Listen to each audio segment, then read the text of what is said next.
Prendas religiosas, prezados irmãos e irmãs, em nosso Senhor Jesus Cristo. O Evangelho deste domingo, segundo o evangelista São Mateus, apresenta-nos esta já conhecida parábola do joio e do trigo. Muitos ensinamentos nós podemos tirar dessa reflexão tão preciosa para nós nesse domingo. Em primeiro lugar, nós vamos olhar a misericórdia do nosso bom Deus, a paciência de Deus, a misericórdia de Deus. Esse Senhor que é o dono da seara, do mundo, dos corações, é o próprio Cristo. Aonde essa semente é lançada, esse terreno da nossa alma, da nossa vida, do nosso coração.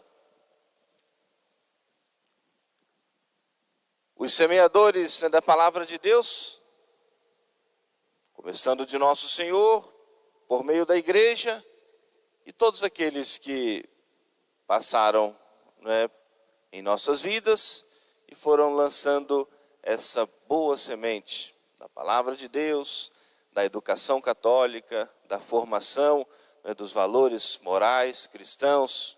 Tudo isso foram sementes de trigo lançadas em nossos corações.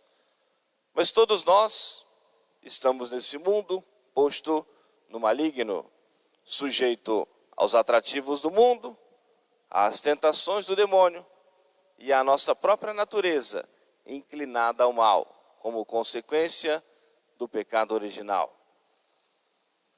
E é inevitável, podemos dizer, que nós, de alguma maneira, tenhamos também contato com essa semente ruim, que muitas vezes é lançada também em nossos corações.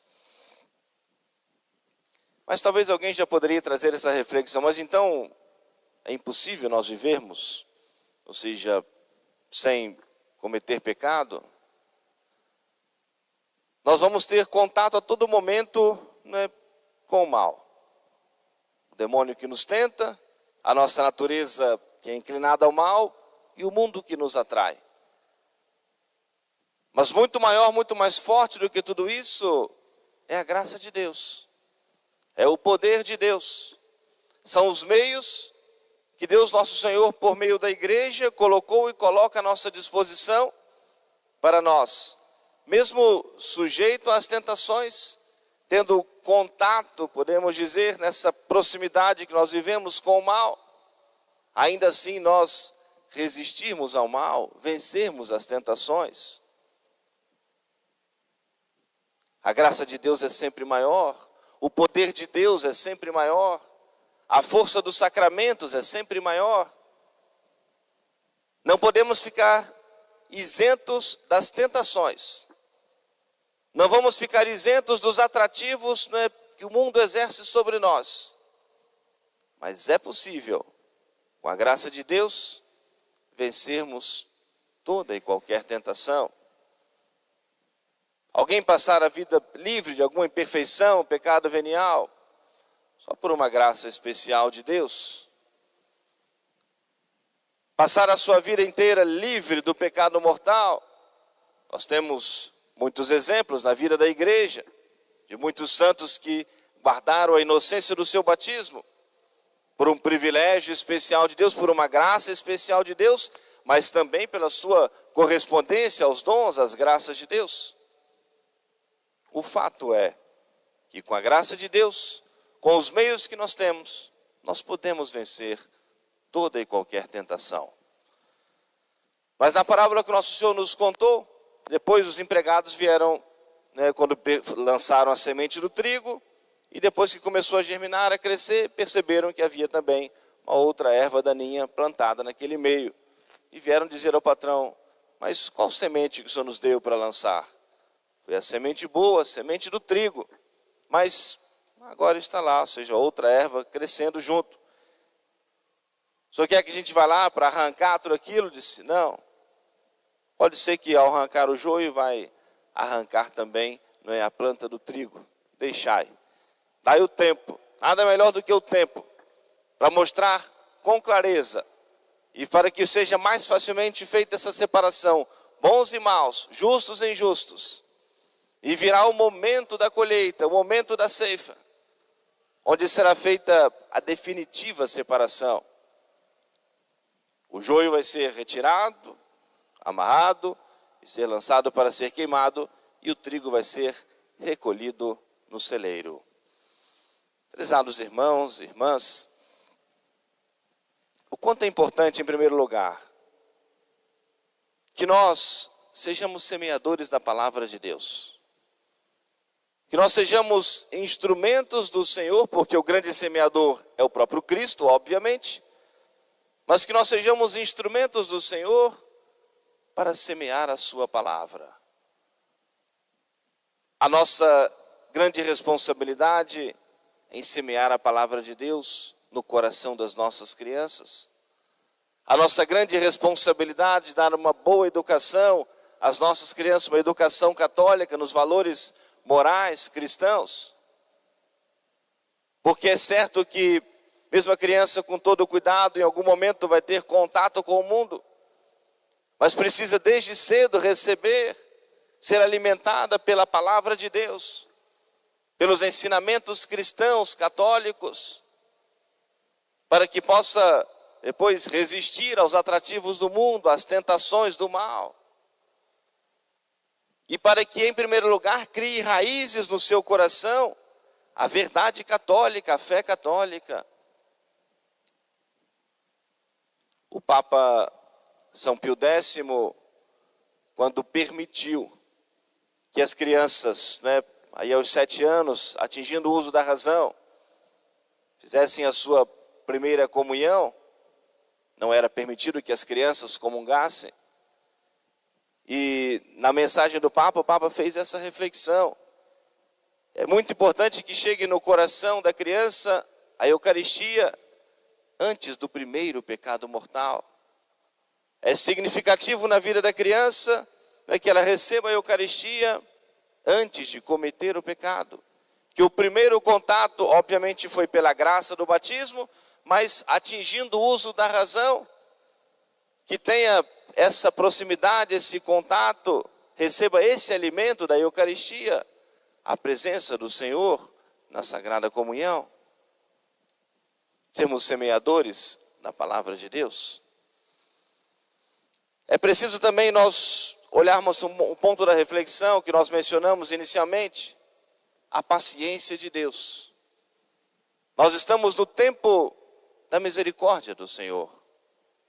E Deus vai dando paciência e vai permitindo a convivência, bons e maus, justos e injustos, santos e pecadores. Que obviamente que a parábola é uma história,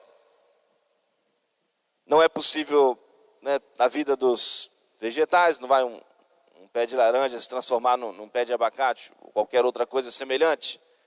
Mas, fazendo a aplicação à vida espiritual, é possível que o joio possa transformar-se em trigo. E se aquele que caminha na graça, que caminha na fé, representado ali nesse trigo, se não cuidar, pode transformar-se também no joio. E essa convivência, essa paciência de Deus, essa permissão de Deus,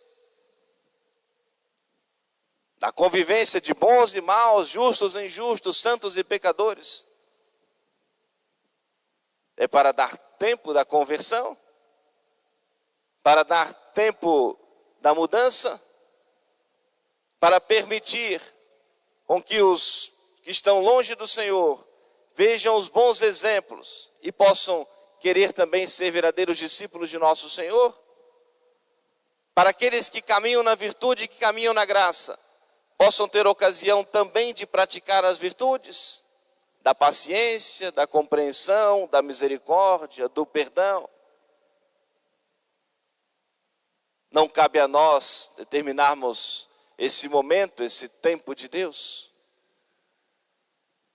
E todos nós precisamos, neste dia, agradecermos a Deus o tempo que Deus nos concedeu até hoje. Porque se nós estamos aqui nesse momento, porque até aqui nos ajudou o Senhor, porque até esse momento Deus teve misericórdia conosco. E se talvez em algum momento da nossa vida, em que o pecado mortal tocou a nossa alma, se Deus nos tivesse tirado desse mundo naquele momento, estaríamos condenados por toda a eternidade. Por isso, hoje a nossa gratidão de modo especial ao nosso Senhor, o tempo que Deus nos concedeu até então, a misericórdia do Senhor em nossas vidas. E é preciso nós sempre reconhecermos a misericórdia de Deus, a bondade de Deus, a proteção de Deus, o cuidado de Deus com cada um de nós. Por isso nós temos muito mais a agradecer a Deus. O tempo que Deus dá, porque muitas coisas só o tempo cura. Às vezes uma criança é educada na fé católica, na infância, primeira comunhão, cruzada eucarística, os meninos do grupo de acólitos, as meninas depois, também nos grupos aí da cruzada, da Pia União e as associações religiosas. E às vezes chega na juventude, deixa-se encantar pelo mundo e se afasta de Deus. Se afasta do caminho da fé católica, se afasta da prática da religião. E Deus nosso Senhor muitas vezes vai concedendo o tempo, porque nada melhor do que o tempo para trazer a maturidade. E depois os acontecimentos, os reveses da vida.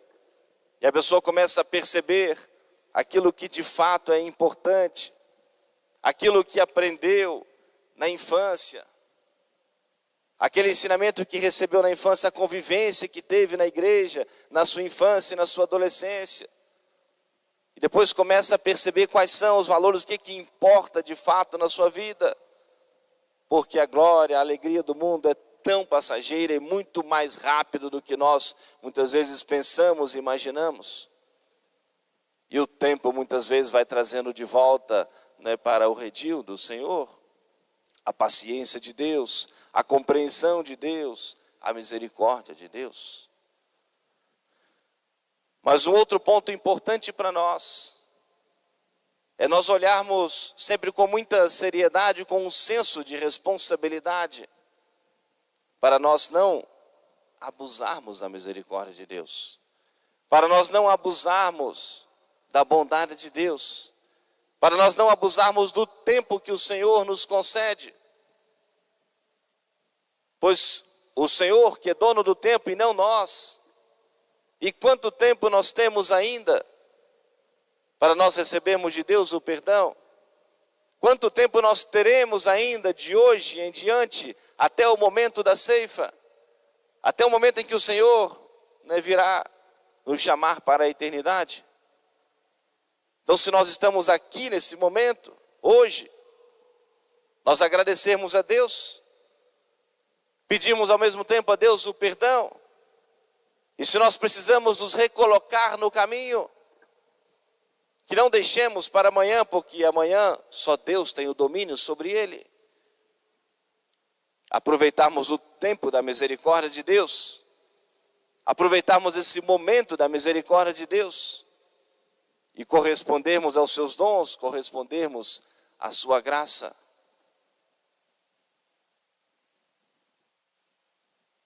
Peçamos, prezados irmãos e irmãs, a intercessão da Virgem Maria, a nossa boa Mãe do céu, a graça de nós termos o nosso coração aberto à voz de Deus, a graça de nós termos o nosso coração aberto ao anúncio da palavra de Deus, não resistirmos à graça.